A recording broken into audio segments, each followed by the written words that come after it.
example, you are charged with acts of lasciviousness.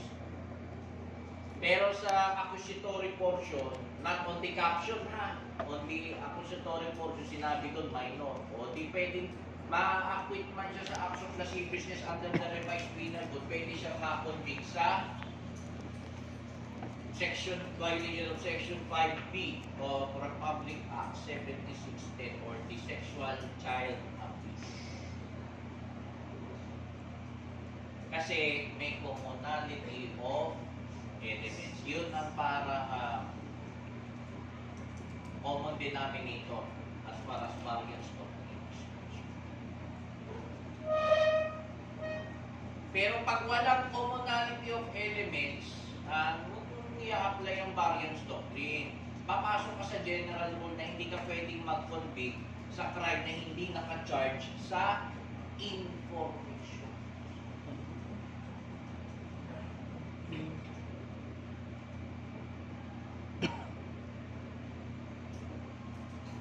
Because it will violate the right of the accused to be informed of the nature and causes of the accusations against him. Am I making myself clear?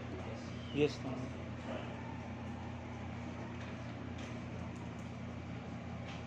The presence of the accused in arraignment is mandatory.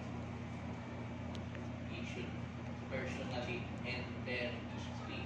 But of course, subject to the rules on continuous trial. No? Ano ang nakalagay sa rules on continuous trial? In multiple cases. Kaysa naman sa isa-isahin mo yung sakdal ay magtatagil kayo sa pagdinig ng kaso.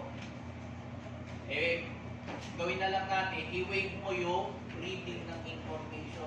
Take note last, you do not waive your right to information because such waiver is contrary to public policy. What you are waiving is the reading of